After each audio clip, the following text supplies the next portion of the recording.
Well, howdy there, Internet people. It's Belle again, and welcome to The Roads with Belle. Today is the 23rd of October, and today we're going down the roads to Trump versus America's ranchers. We're going down this road because the social media account for Merriweather Farms, which, if you don't know, is kind of a big deal, posted a message to Trump. And boy, is it a doozy. I'm going to read it and provide a little commentary along the way. Since I feel like somebody from there might watch this, I want to start by saying we're not the same. You might see in the comments that I have a ranch. I have a ranch for rescue horses. I don't have a massive operation where people lose their jobs if the ranch doesn't turn a profit. I'm willing to bet you have single pastures bigger than our whole place. But I do think I can help a bit here. I know the comments under your post were brutal. Most were saying this is what you voted for. And it is. But I don't think you knew that. As we go through, I'm going to point out some signs from the past. Here's the message. Quote, "Dear social media tag Trump, we love you and support you. But your suggestion to buy beef from Argentina to stabilize beef prices would be an absolute betrayal to the American cattle rancher. We understand there are large economic and geopolitical dynamics at play, including countering CCP influence in countries in our hemisphere. But the practice of solving problems over there before solving problems here on our soil is what contributed to the downfall of our country. Americans always come last." Let me stop here. What makes you think his moves are countering CCP influence? If Oklahoma slaps a massive tax on your beef and Colorado doesn't, who has more influence over your decisions? His tariffs are pushing countries to China, not pulling them away. Okay. Back to the message. Quote, "We understand beef prices are high, and we admire your concern for all Americans. But this is not the fault of the American producer. This is the fault of politicians who have allowed BRICS-aligned entities to dominate the meat industry, that participate in price fixing, and who also continually lie to their consumers. Washington, for decades, has facilitated the squeezing of our own ranchers, while allowing these entities to flood the market with cheaper, lower-quality imports. And the American people don't even know these products are foreign, because they are allowed to be marked as product of the USA.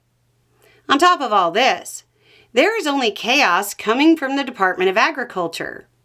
There is no true guidance, mixed messaging, and a copious amount of photo ops.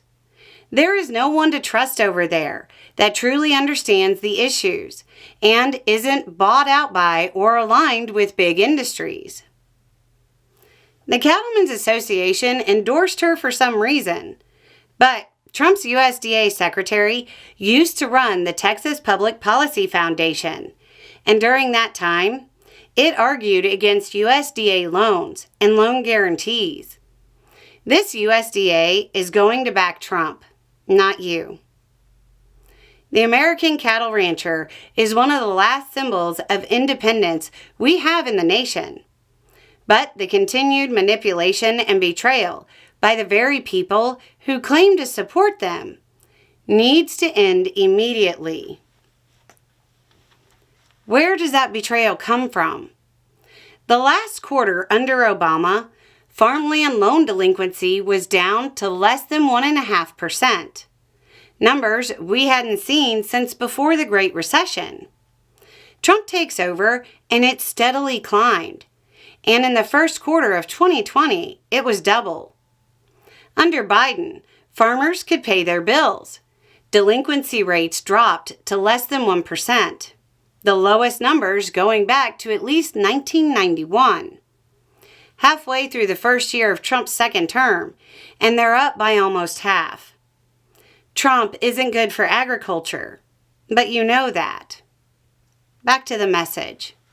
Quote, While only representing 1% of the population, the work is tireless, daily, in poor conditions, with low margins, without thanks, all in order to keep this country fed. We would be a failed nation if we continue to betray the very people who put food on the table for us. This is the first thing I think he can relate to. Not the low margins or poor conditions, but I think he understands what it's like to only represent 1% of the population, the richest 1%. The message closes with, quote, "There are so many voices on the outside that support you and want to see you succeed. Maybe it's time to start listening to them. Your team knows how to get in touch with us." Trump had his own social media post with a message to cattle ranchers after this message went out. Quote, "The cattle ranchers, who I love, don't understand that the only reason they are doing so well for the first time in decades is because I put tariffs on cattle coming into the United States, including a 50% tariff on Brazil. If it weren't for me, they would be doing just as they've done for the past 20 years. Terrible. It would be nice if they would understand that. But they also have to get their prices down, because the consumer is a very big factor in my thinking also." Trump cares so little about ranchers, he never bothered to find out that record high beef prices aren't actually benefiting ranchers. Do you feel like you're doing well for the first time in decades? Those delinquencies suggest otherwise. Trump heard the concerns of cattle ranchers and told you to lower prices after all your input costs shot up. Here's my question. By your own message, he's destroying your industry, hurting you economically, and engaging in policies that will lead to the downfall of the U.S., a country you obviously love. So why do you still support him?